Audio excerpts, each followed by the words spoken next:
Olá, tudo bem? Bom ter você aqui. Vamos lá então, seguindo o nosso estudo dirigido da obra Ciência dos Sacramentos, o autor Charles Leadbeater, Monsenhor Leadbeater. E essa obra ela aborda ela tem uma abordagem didática sobre os fundamentos e princípios desse rito cristão, que estão nesse nosso estudo aqui, ok? Essa é a segunda parte, é o segundo vídeo do capítulo 1, um novo conceito de culto da igreja, desse livro. E no primeiro vídeo nós fomos até a representação dos alimentos nos rituais, não só no ritual cristão, mas a origem dessa representação dos alimentos, no caso pão e vinho, em outras ordens de mistério, em outras religiões, em outras culturas mais antigas do que o cristianismo, né? Então eu vou trazer aqui agora para a gente dar uma olhada e como o autor ele apresenta uma visão sobre a construção do edifício eucarístico, né? E eu vou confessar para vocês aqui que aqui está a minha maior, para mim, um dos pontos mais relevantes do entendimento dessa obra, de como o autor nos apresenta uma visão através da clarividência da construção de uma obra no plano etéreo, no plano astral, em se tratando da construção realmente de uma obra física no plano astral. Então isso aí me surpreendeu muito, eu realmente não imaginava que fosse assim. Então, se você puder perceber nessa obra a importância da edificação desse templo e a função desse templo no ritual da Santa Eucaristia, para mim, certamente foi um dos aprendizados mais relevantes. O edifício pensamento eucarístico é construído durante e em grande medida por meio da apropriada execução do ritual. Ou seja, o autor está afirmando aqui que a execução do ritual é uma parte fundamental, uma parte importante na construção da forma pensamento do edifício eucarístico. Então a gente está reforçando aqui que durante a realização da Santa Eucaristia é construído um edifício eucarístico, aqui ó, de matéria pertencente a vários planos, mental, astral e etérico. Então nós vamos ver um pouco mais à frente, um pouco mais de detalhes, e nos outros capítulos, no capítulo da Eucaristia, eu vou apresentar aqui alguns textos, algumas referências de texto, né? Aqui eu não vou focar muito nas imagens, mas lá na frente nós vamos fazer um trabalho, nós vamos ver com mais detalhes, com mais imagens que a obra apresenta sobre a construção desse edifício eucarístico no plano astral, essa forma pensamento no plano astral, ok? Ele sugere o plano de uma basílica. É dito que a igreja de Santa Sofia em Istambul foi erguida em imitação a algum desses edifícios espirituais. Então aqui eu procurei trazer uma imagem dessa igreja cujo autor faz referência, a igreja de Santa Sofia em Istambul, como sendo uma materialização aqui no plano físico, né? No sentido de estarem realmente representando aqui, como seria a forma do edifício a forma pensamento do edifício eucarístico no plano astral, aqui no plano físico. Essa basílica e essa igreja de Santa Sofia, no plano físico, representaria através das formas a que mais se assemelha ao edifício eucarístico no plano astral. Todo ritual, vamos ver aqui mais um item, todo ritual é planejado para a construção correta dessa forma, carregando-a de força divina e então descarregando-a. Então, esse ponto aqui é um ponto importante. Então, a Eucaristia, na condução correta, as formas, pensamentos de toda a coletividade vão ser usadas para a construção de uma forma, pensamento de um edifício eucarístico para que nesse edifício eucarístico seja realizado no plano astral todo o trabalho, todo o serviço da Eucaristia, e que vai realmente convergir esses vários planos, que ele está falando, plano mental, astral e etérico. Né? Então, a construção dessa obra no plano, dessa forma pensamento, né? E nós vamos entender um pouco melhor aqui do que se trata essa construção dessa forma. Né? Então, o autor explica aqui que esse edifício pensamento tem o serviço algo da mesma forma e função de um condensador e uma usina de extração de água. Então, o autor está explicando aqui realmente qual que é a função dessa forma pensamento edifício, como se realmente fosse uma função de condensador. Né? Porque aqui nós estamos falando essencialmente de energia, de energia, de vibrações de planos mais sutis e planos superiores para um plano mais adensado aqui como o nosso plano da matéria, né? Toda a cerimônia da Santa Eucaristia pode ser considerada como a construção e utilização de uma magnífica máquina para liberação de força e seu direcionamento para auxílio do mundo. Nós vamos ver mais à frente algumas semelhanças que eu vou procurar trazer aqui, né, para tentar explicar em linguagem comum, em linguagem didática, aqui para nós compreendermos como essa máquina de condensação de energia trabalha em um plano astral para poder nos auxiliar na realização, no acesso a essas energias mais sutis.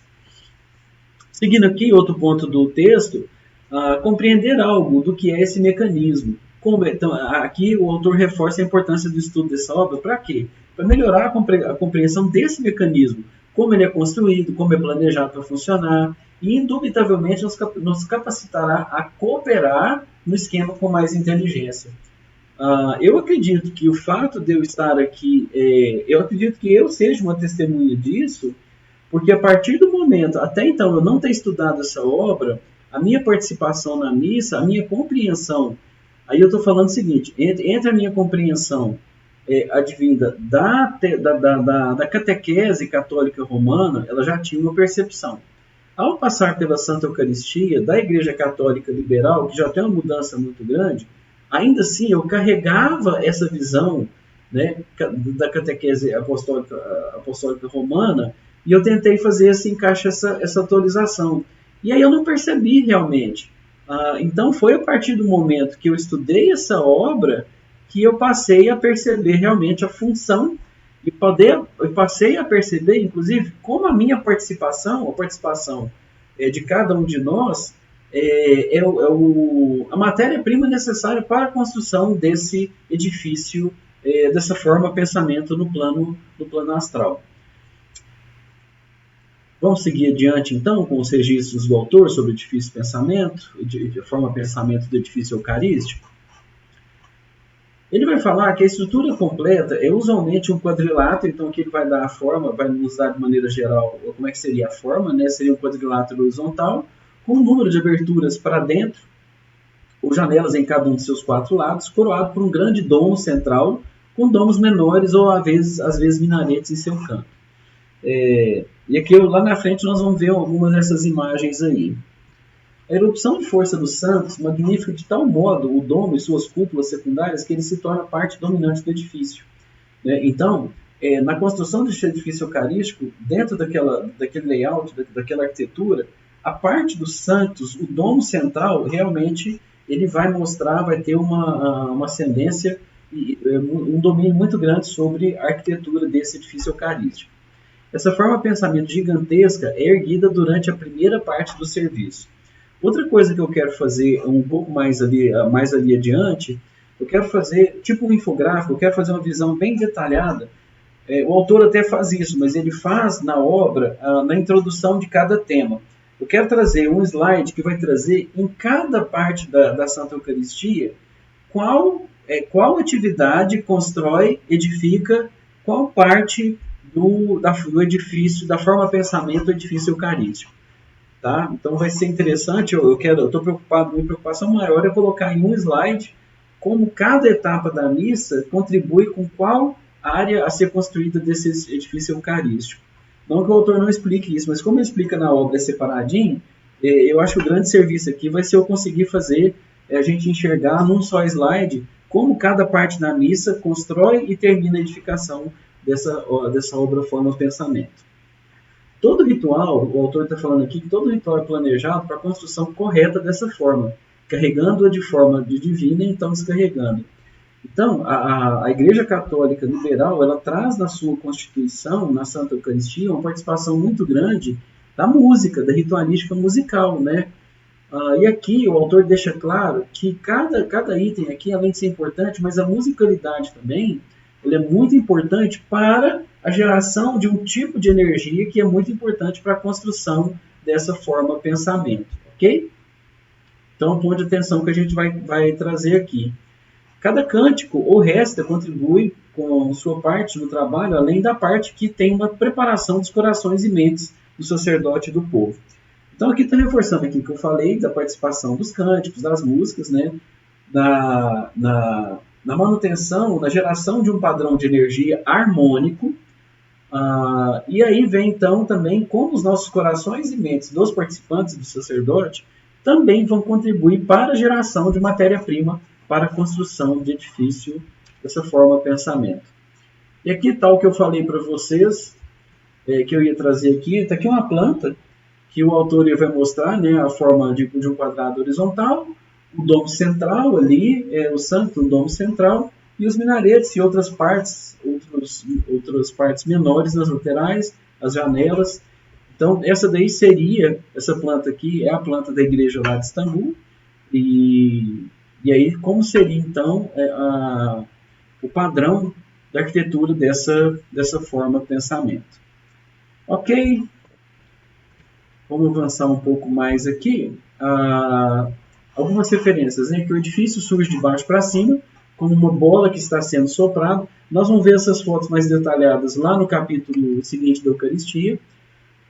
O autor vai dizer, por exemplo, que o cântico de abertura vai constituir o quê? O pavimento desse edifício eucarístico. O Kyrie, ele supre as cúpulas ou os domos secundários, e o Glória supre o grande domo central. Então, o autor está mostrando aqui quais partes da Eucaristia auxiliam e são fundamentais para a geração da matéria-prima para a construção do serviço eucarístico. Mais uma visão aqui, esses dois gráficos são do livro. Nós vamos ver um pouco mais adiante, nós vamos buscar um pouco mais de visão gráfica, mas olha que interessante aqui essa ilustração. Essa ilustração aqui à esquerda, ela mostra muito bem a forma pensamento de um edifício eucarístico. Se você for perceber olhando lá dentro, você vai perceber que lá dentro tem a igreja. E aqui, o que ele está mostrando aqui é o edifício eucarístico na forma pensamento no plano astral. Ok? Uma reflexão importante, né? Eu vou procurar trazer também aqui algumas reflexões da obra. O objetivo principal do sacrifício da Santa Eucaristia, segundo o autor, é oferecer uma oportunidade para um derramamento especial de força divina dos níveis realmente mais elevados e prover um veículo para essa força que possa capacitar os anjos auxiliares a usá-la para certos propósitos definidos em nosso mundo físico. Ou seja, é a construção de edifício que vai fazer a ponte entre o plano físico e o plano etéreo, o plano superior, para poder transmutar essa energia divina, essa força divina, dos níveis mais elevados aos níveis mais adensados, para suprir as nossas dificuldades, as nossas necessidades energéticas vibracionais. E aí o autor reforça também que nenhum outro serviço tem um efeito comparável ao da celebração da Santa Eucaristia. Vamos avançar mais um pouco então em alguns registros do texto.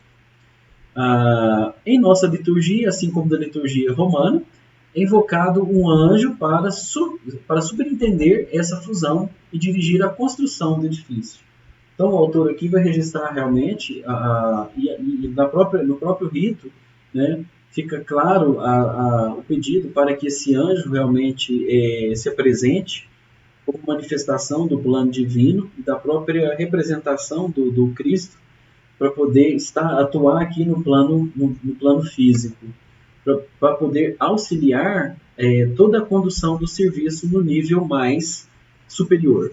O serviço da igreja deve ser arranjado para que todos possam cooperar de coração e com inteligência na obra que se pretende fazer.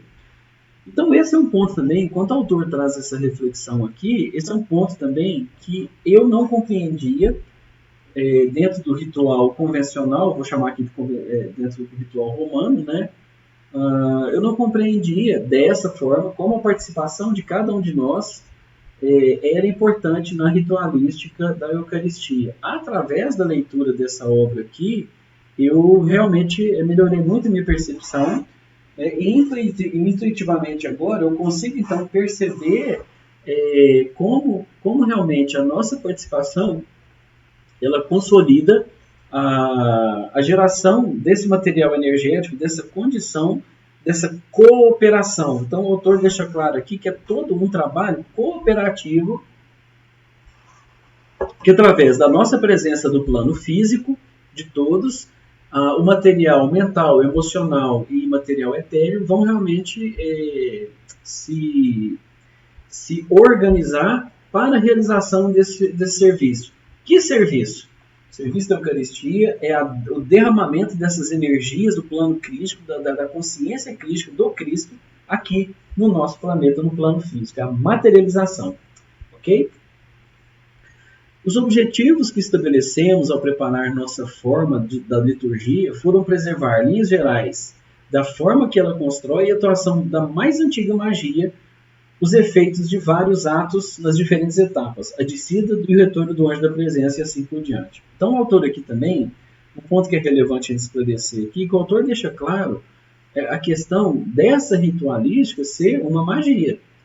Então, é preciso a gente, nesse ponto aqui, abrir a nossa cabeça e abrir no nosso sistema de crença para que esse serviço ele é um serviço de magia. É um serviço místico de magia, que é uma conexão entre dois planos muito sutis. E ele está falando aqui de magia antiga, né? E ele reforça também que esse serviço ele visa o quê? Facilitar a descida e o retorno desse anjo, aquele anjo que é conhecido como anjo da presença, e toda a realização e toda a assistência dos espíritos, dos anjos e de todas as entidades que vão auxiliar na elaboração e na realização dessa atividade de magia, certo? Então, eu vou trazer alguns comentários aqui e eu vou procurar falar um pouco da questão da energia. E aqui esses comentários são referências minhas, ok? Nessa questão da energia, eu costumo muito abordar em outras vertentes de trabalho meu, quando envolve energia, eu procuro trabalhar nessa linha aqui para que as pessoas possam compreender. Então, imagina, estou trazendo aqui a imagem o quê? De uma hidrelétrica, lá de Itaipu. Então, você está vendo aqui um lago, um enorme lago e uma represa, onde toda essa água vai ser passada por dentro dela, por dentro dessa represa, ela vai ser descarregada num outro local. Quem já foi em usina vai perceber a dimensão disso é muito grande. Olha o tamanho de uma turbina, né? E dentro de uma usina hidrelétrica, você vai ter, dependendo do porte dela, você vai ter várias turbinas.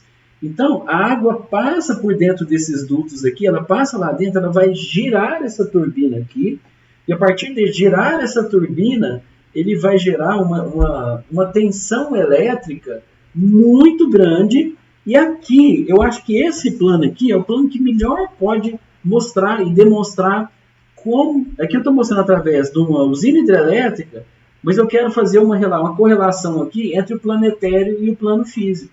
Então, ou seja, você tem lá no canto superior a geração feita por usina hidrelétrica, aí você vai ter a transmissão, nós estamos falando de corrente alternada. Costuma-se dizer que a invenção do Tesla da corrente alternada, ela é mais importante do que o Thomas Edison, a invenção da energia elétrica. Por quê? Porque se não tivesse a corrente alternada, você não conseguiria transmitir energia elétrica com tanta eficácia como você consegue hoje. Então, por exemplo, uma lâmpada, à medida que se você não tivesse corrente alternada, à medida que o cabo vai aumentando, a perda de energia elétrica, aí lá na ponta a energia elétrica chega tão fraca que a lâmpada não consegue se iluminar. Ou seja, através da corrente alternada é que torna possível a usina gerar essa energia, você ter uma subestação que você vai elevar a potência dessa energia, ela vai ser transmitida através daqueles cabos que a gente vê, aquelas enorme estrutura que a gente vê nas estradas, né? Onde ela vai ser transmitida, depois ela vai para uma subestação que vai baixar essa energia, vai transmitir de novo para uma distribuição na cidade, depois ela vai para consumidores comerciais e industriais, vem para os postes, aqueles transformadores, e depois entra para o nosso relógio, e depois vai lá para a sua tomada. E aí eu te pergunto, né? Esse elétron que foi gerado aqui, ele vai chegar até aqui na tomada. Eu te pergunto, ele consegue voltar para cá? Consegue voltar para lá? Então, isso aí é uma reflexão minha, pessoal, tá?